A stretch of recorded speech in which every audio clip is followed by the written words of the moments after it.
Welcome to Escapists Anonymous, the fantasy fiction book club. I'm Dan. And I'm Sam. In this episode, we're embarking on a new adventure in a new world. Mark Lawrence's The Book That Wouldn't Burn. We've got dogmen, dust, devious devices, and lots of books. So get ready for spoilers as we get lost among the endless shelves of the library.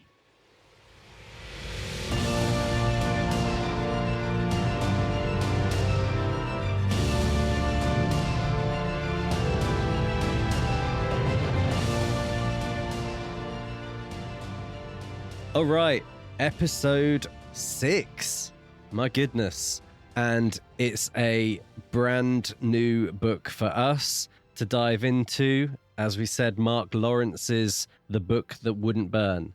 And in this episode, we are covering chapters 1 through to the end of chapter 17. So, public health warning.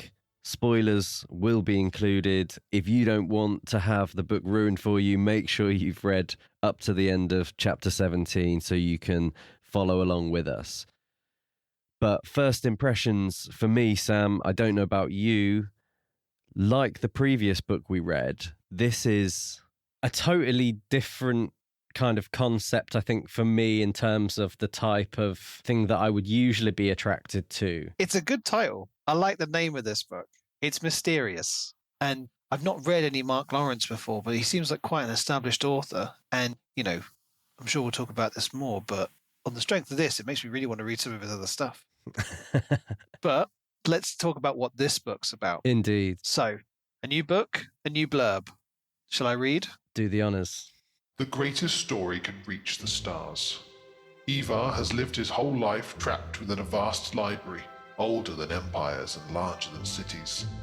Livira has spent hers in a tiny settlement out on the dust where nightmares stalk and no one goes. The world has never noticed them. That's about to change. As their stories spiral around each other across worlds and time, each will unlock vast secrets about the world and themselves. This is a tale of truth and lies and heart, and the blurring of one into another. It keeps it nice and mysterious, doesn't it? I don't think it gives too much away. It doesn't really give you major plot points. It gives you the starting points of where the two of them are, and then says, and then stuff goes on that's crazy. What's interesting as well is like stories spiral around each other, and at the moment, they haven't met. Yeah. But how about I do a quick run through of the plot so far? Go for it. So in the first part of this book, we're introduced to our two protagonists, Livira, a young girl who lives a hard life of subsistence in a desolate village on a dried-up lake bed, and Evar, a young man who is seemingly one of the only humans left alive who lives with his siblings sealed inside the largest library known to mankind. Livira longs for a life beyond her sad, isolated hamlet. She's granted her wish in the cruelest of ways when a band of sabbers, dog-beast men who speak an unknown language, raid her home, killing many of the adults and taking her and several of the other children captive. Freed by soldiers and taken to Craith, a city that's gained power and wealth through the trading of knowledge mined from an enormous library built deep in the mountainside. Rather than be cast into a life of lowly servitude within the city's underclass, she forces her way into an exam for elite children. Despite being rejected, she is taken by an old man named Davris Ute, who starts training her up as a librarian within the Great Library, alongside other young recruits.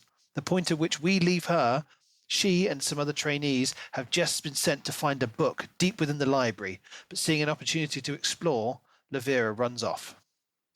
Meanwhile, Evar lives somewhere in the library, in the past, future, or contemporary with Livira. I'm not quite sure yet. It's difficult to know.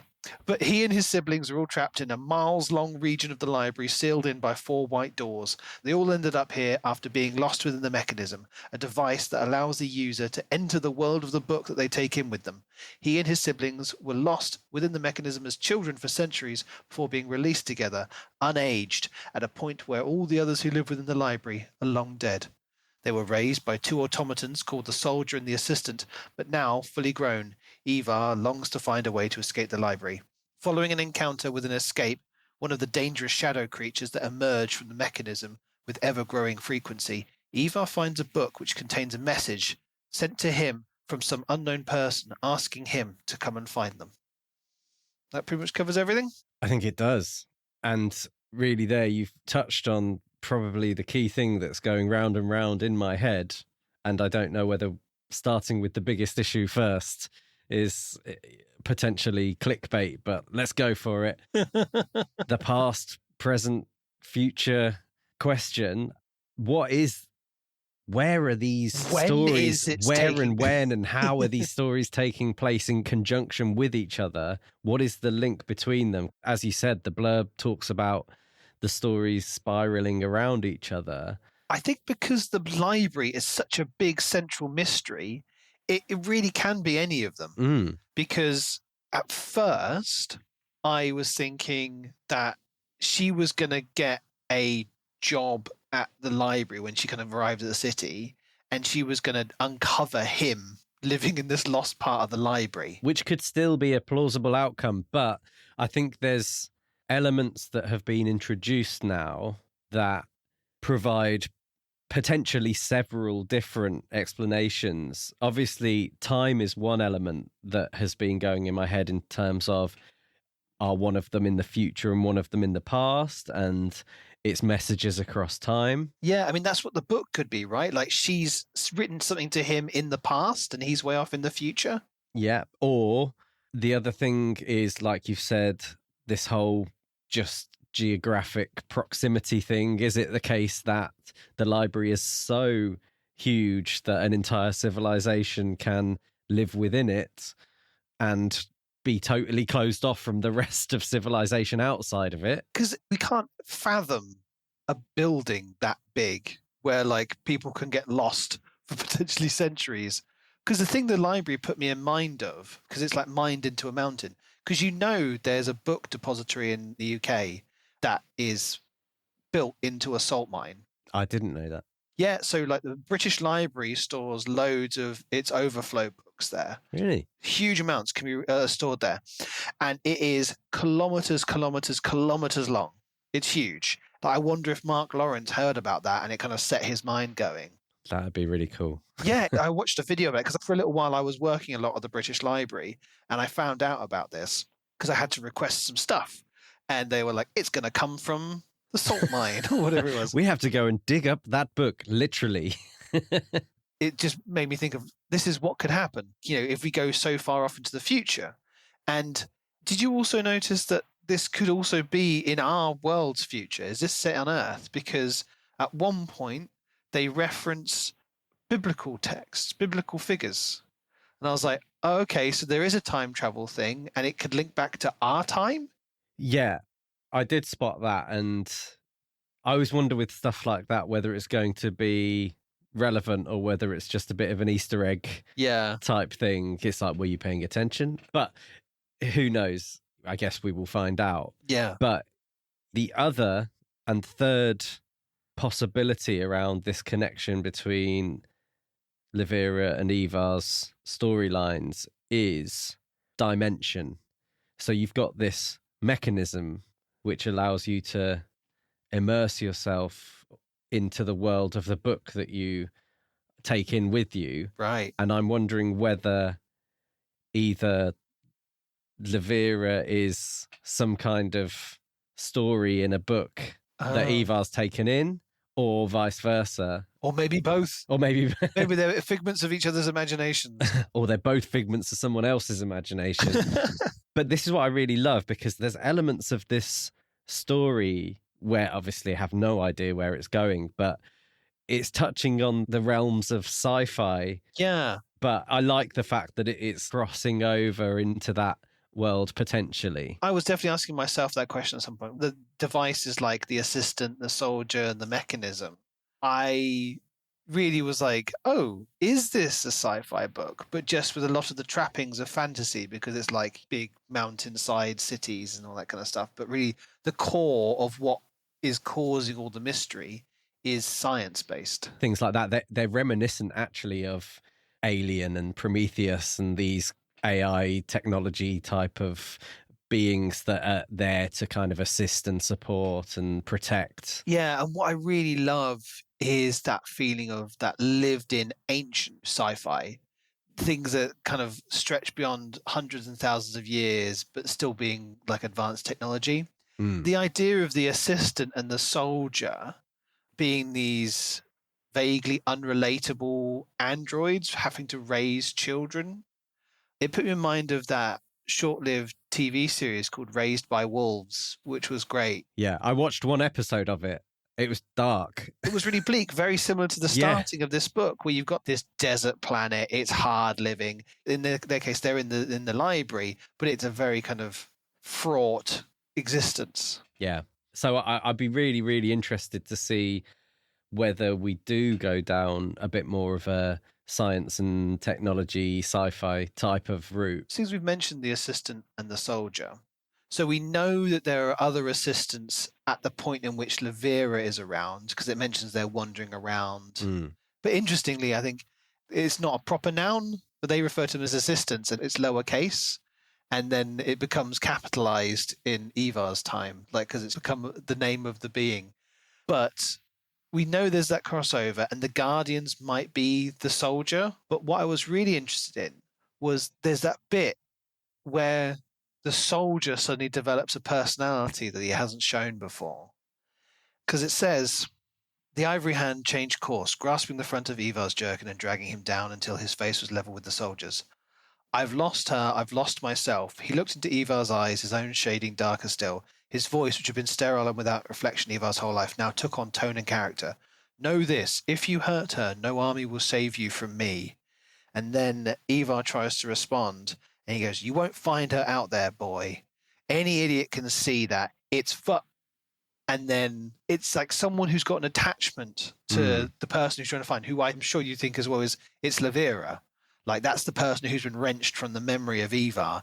And it makes me wonder, like, somehow as Malar, the soldier, does Livira meet him again at some point in her timeline? And somehow he's programmed his consciousness, or he's ended up being the consciousness of the soldier. Yeah, I hadn't thought of that at all. Which adds to the timeline thing, you know? Because Malar just all of a sudden drops out, doesn't he? Yeah. As soon as she basically goes into door number 5 of the allocation, he's gone. But we're starting to get the sense that he had this sort of debt that he felt like he needed to repay to her after she saved his life. And I really like him as an early character who acts as a kind of introduction to the wider world, because the Sabers arrive and you think, okay, she's done for. But then Malar arrives and saves her. But he's arguably just as horrible. At least that's how you think it at first. But having fought so many wars against the Sabers and killed so many, he's not much better than the Sabers, at least how they're portrayed to us at the start. Yeah. You know, he's lost that kind of element of humanity, that thing that supposedly they're fighting against the Sabers to keep alive. And you see that last little bit of it at the end that he's still got when he repays that debt. And he puts the cloak on her and he sends her off. And he's probably not had a connection with someone like that in a long time. And it made me think there's a thread there that might tie him back. And when that bit came up in the book, I thought, what if that's him? What if somehow in the timelines of everything, he's still looking for her? Because I think there's a lot more for Livira to do in her timeline. I don't know if she's going to travel or before Evar comes along, and she's going to get involved in the politics of the city, and maybe she'll see him again. We haven't really touched on our main 2 characters yet in terms of who they are and what they're about. Yeah. Who do you want to start with? The book opens with Livira, so let's start with her. Okay. What are your initial impressions? At first, I thought she was going to be one of those petulant, know-it-all children. But as the story went on, I've become really endeared to her, and I like her a lot more. And I think that's partly because as she wanted this bigger, grander life. So she was just constantly pushing back against a life that was opposing her. And she's finally got her foot in the door to something bigger and better. And she's just blossoming. She can explore. She can show that she has these amazing abilities of an eidetic memory, amazing mathematical solving stuff. She's like knowing that was all going to be wasted out in the dust. And suddenly she's earning her potential. I think she's become a much more enjoyable character. But I think as well, you're supposed to get to know her a bit from the beginning. This is a book where everyone who lives these harsh lives, they don't have any capacity for love or kindness. because the world is so cruel to them. And now she's getting a bit, she's expanding. And I feel like that's been kind of the development of her character so far. And I've really, really taken to her. I think there's a couple of key characteristics that we're supposed to be really taking away from Livira's personality. And one is this kind of insatiable inquisition. Like she just questions on questions on questions about everything. She's just got a desire to understand. And the way they use the relationship between her and Malar, and she's like constantly asking questions and he cannot bear the idea of having a conversation or giving her the answers. It works really well because it's like, even though he gives her nothing, she won't stop. And there's nothing that the outside world can do to dampen her desire to understand things and ask those questions. And she exists almost beyond Malar's comprehension. Like when he turns around and just backhands her, it's because he's used to a world where there's no capacity for questions to be asked. Yeah, absolutely. And the other thing about her, I think that we're supposed to think is that she is very different from other children. Even from the very beginning, there's things in there about like she's fighting this other kid, Akmar, because he's called her a name. And it goes to the point of saying all of the other girls in the settlement like Akmar, like they fancy him, but she doesn't. And when they're taken by the Sabbers, she's the only one that's not crying and sniveling. But she's still so human. Like when she has the time, when she's lying down in the desert at night, when she gets to her room in the library, she has that small moment. She's like, the grief overtakes her. So she's not unfeeling. She does get that stuff. She's just like, knows when to hold it in just to get through the stressful moment and then release it. I think it's like she's brave. And she sort of steps into voids, and as leaders often do, you know, someone emerges and she's that person. I thought they really want to give her this sense that she is different and she's special. Yeah, and the way she's pushing back against the entrenched hierarchies when she's been in the city for less than a day. You know, when she strides across, Malar's have a go at door number 3. And she's like, F that, I'm going for door 5. Off I go. And she's just striding across, cuts through line 4, heads towards line 5. And just everyone's like, what the hell is happening right now? Yeah. I personally was just like recoiling inside. I was like, there's no way I could ever just go and stride across all that stuff. I'd be like, all those eyes on me. So I just couldn't handle it. Yeah, I was almost like, what are you doing? You're going to end up at door 1. Get back in line! This guy has put his neck on the line for you. Yeah, how ungrateful. Get into door 3. And actually just questions the whole nature of like, why just because someone's born in this thing should they get something else? There's an obvious, almost political undercurrent to that message. And, you know, she still feels the shame and embarrassment when she doesn't understand something, but she's pushing on, she's persevering when she's being examined. And I like the fact that she's incredibly talented, but it's not like, oh, she solved everything instantly. Like she has these raw skills and she uses them as best she can in those moments, but there's still a limit because she hasn't had the training. The fact that she was rejected and then she's had to go this alternative route with Davris Ute off to the library. Yeah. We'll come to him as well in a bit, but we should probably move on to Evar. Yeah. So what do you think about him and his whole situation? I think he's a lot less obvious than Livira as a character. He's in this very, very strange social environment that I think leaves him feeling quite isolated. Obviously, he's quite isolated because he's one of only 4 people living in an enormous library, but he's also in a similar but very different way to Livira. He's the different one because he's the only one that didn't come out of the mechanism with memory of what happened inside of it or intrinsic knowledge that has been absorbed through the book. And therefore he feels a little bit different and like he doesn't quite fit in with the others. So one of the questions I've got written down was, what book did he take in? I've just got a feeling that at some point that's going to become relevant.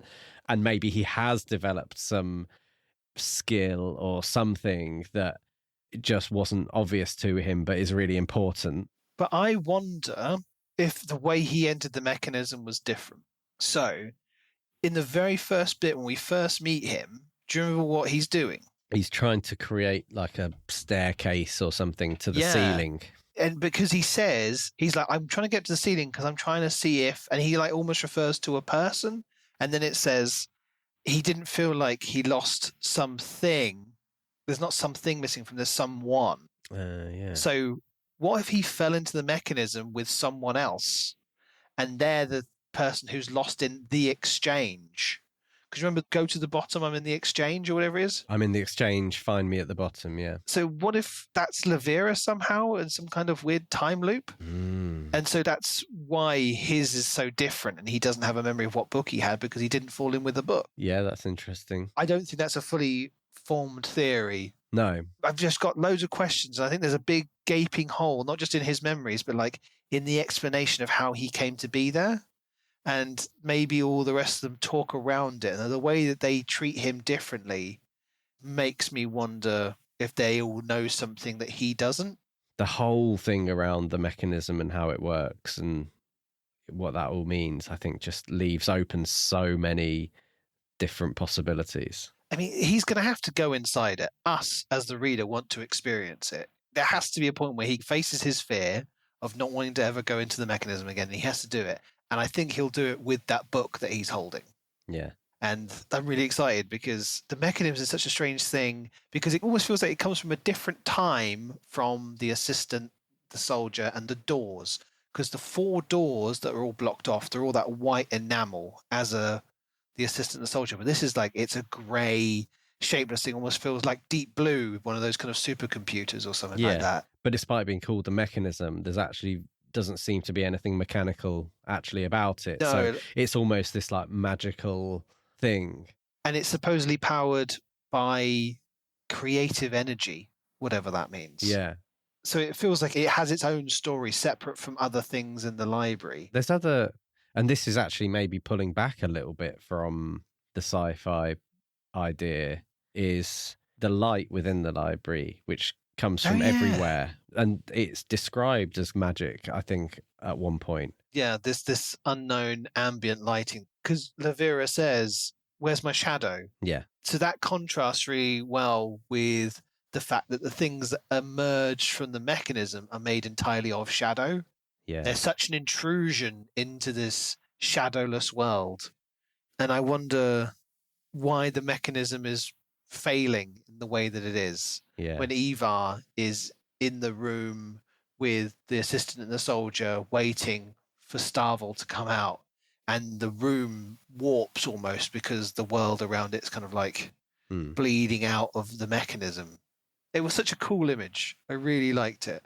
The other thing with Evar's side of the story is that with the first escape that he realizes is stalking him, and then he tries to escape from, before Clovis appears and kills it, it tries to start talking to him. It says his name twice. Does it? I forgot that. So I was like, is there something to do with the escapes where they're not necessarily all malevolent? Oh, yeah. And actually, Evar doesn't really make a fuss about the fact that that happened. He doesn't dwell on it, which is probably why you're not recalling it, because immediately afterwards he finds the book. But I thought that was strange. Yeah. Maybe it's because there's still part of him inside the mechanism. You know, these things being generated to come and find him and drag him back into it because he's the one who's been away from it for so long. Yeah. But I want to just delve a bit more into Evar and his world. Like, what did you think of the siblings and that whole side of the story? Yeah, I think it creates quite a nice dynamic around. He feels like he's the only one that really has any sort of human emotion. Yeah. And all the rest of them are basically a little bit sociopathic in their tendency. Maybe sociopathic's not the right word. Maybe the others are incredibly like singular in they care about whatever their expertise is that they came out of the mechanism with.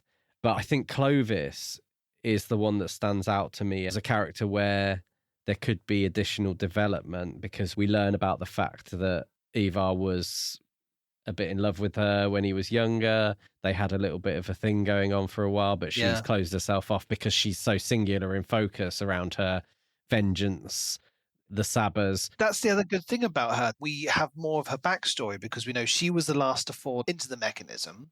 And it's at a point where effectively, she would have assumed that the library was about to fall to the Sabber raid. And then suddenly she emerges, who knows how long later, and there's evidence of damage and all of her people are gone. Yeah. That's a huge trauma. And so, at least with her, we kind of understand why she is the way that she is a bit better. Carol and Starvel, not so much. But I agree with what you said, that they have been so pushed into these niches of superhuman knowledge, dexterity, all these kinds of things, that they don't really understand what it is to be human anymore. But I think the other side of Clovis's story is we've now had the idea of Sabbers come across both storylines. Yeah. And it feels like there's this something off in the future. Obviously, on Livira's side of the story, they talk about the ongoing kind of war with the Sabbers, and they think it's 10 years max before they'll be overrun by them, and that's a potential future in that world. And Clovis is aching for a return of the Sabbers and an opportunity for vengeance. And that's why it seems like Clovis comes from Livira's future, because that's the inevitable overrunning of the city that they were worried about. It's the idea that all the other siblings, they have a memory of them living in the library, and that's what they already did.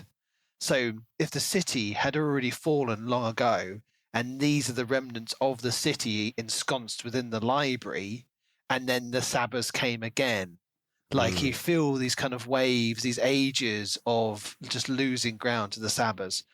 So one last thing about the siblings before we discuss some other bits. Mayland, what do you think has happened to him? Because they all seem to be thinking one of the others killed him. I was probably leaning towards disappearing back into the mechanism. Yeah. There was a part of me that wanted to think maybe he'd escaped the library, and at some point there was going to be breadcrumbs and clues for Evar to follow in his path. Yeah. I don't think any of them killed him. That's the least likely on my list. Yeah, because they've kind of presented that up front as this is what they think. You're almost expecting that assumption to be overturned. Yeah. Yeah, maybe he found one of those weird white gloves that the soldier puts on and just melts the door away. But with Evar, I think I'm not as emotionally connected to Evar and his siblings. I think that's because of the way in which they live. They're all so distant from each other. They barely interact. And I think Evar's ability to be the second best at everything has allowed him to connect to them. But it means he's still missing that part of who he is. Yeah, I agree. I think I'm more invested in the Livira side, and the Livira side definitely, just because of the nature of it, it has been more dynamic. Yeah. But I think the attacks by the Escapes have been super cool. Yeah. And we don't know really technically what they are and what's causing them. But also, this mysterious message in a book in a language that he didn't know he could read, or he can't read, but for some reason when he reads it, he can understand it. I think that was kind of what I got from that. Yeah, that's tapping into that lost bit of his memory, isn't it? Where he could read that other language, I reckon. So I want to come back to Mr. Ute. Yeah, Master Ute. So he's the head of the trainers, but he seems to have this higher status in the library that isn't really befitting of the color that he wears. He's not one of the top ones, is he? Yeah. But the fact that his family name is scrawled up the side of a mountain. Yeah. And people seem to show quite a lot of deference. The fact that he can walk into the level 5 thing, go toe to toe with this Lord Algar, and then just walk out again and kind of do what he wants. Yeah. He's got a kind of, I don't adhere to the system kind of vibe. I mean, he seems very deliberately placed outside of the way that the rest of society operates. And obviously, we immediately like him. He's very, very non-judgmental, and he's one of these characters that, the old man who sees the potential in the young. Yeah, it's very much that. Is he Obi-Wan Kenobi type of... Well, like Yoda or the Dumbledore character. Yeah.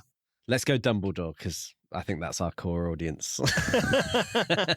So do you think he used to be higher up? Do you think he's like a kind of retired head librarian? He's just like, I just want to train the young ones. I'm not sure.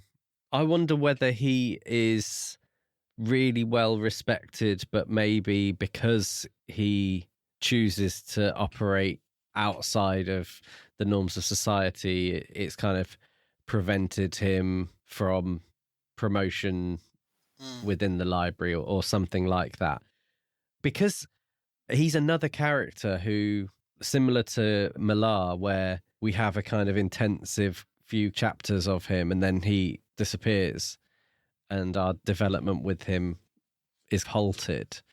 I'm just not sure. I wonder whether he's just supposed to be a bit of an eccentric. Yeah. For him to have the power, for Lord Algar to not be like, who is this man? Kill him. There must be something going on. Because I think Lord Algar is going to be an interesting one. I think he's building up to be some form of antagonist. Yeah. Because you've got the initial thing at the moment where Livira's like, I've got to find this book or they're going to throw me out. And then she's off to find an assistant because that's like the way that they might be able to bypass just having to trudge through books for 2 days. And he'll be like, but how? How did you manage to find this book? And they were like, she spoke to one of the assistants and it seemed to recognize her or something like that. And then that'll be more timey-wimey kind of nonsense where we're like, but how did they, when it was already, I don't know. And then the Kings is really interesting because the fact that they almost manipulate how long ago they found the library, because there's almost an implication that, they've always been in control, but everyone kind of actually knows that only goes back a few generations and the city's sprung up really quickly. Yeah. And the library is way, way, way, way, way, way older than anything else. Like one of the other Utelings refers to it as like, some caveman wrapped in animal furs found the library and then society sprang up. Yeah. And that really does put me in mind of this idea that it's a post-apocalyptic world from our time. It would be really interesting whether we get a more close-up view of the king or whether he is just this remote. I reckon we will.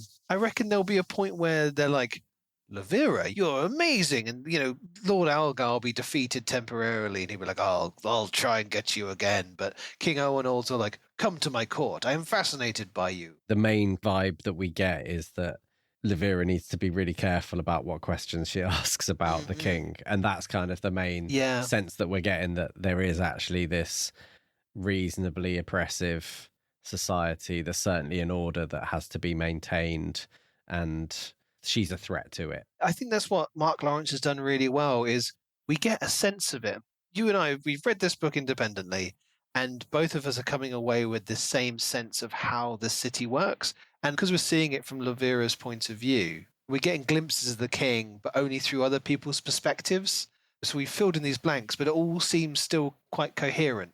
Like the city itself, just her traveling through it, like you get a sense of scale and height. Lots of slopes moving upwards constantly through the city. The heat, the tall houses, everything's like piled on top of one another. I've got a real sense of the city, even though she's just walked through it once. And probably even more so, like once we get into the library, and that feels almost visceral.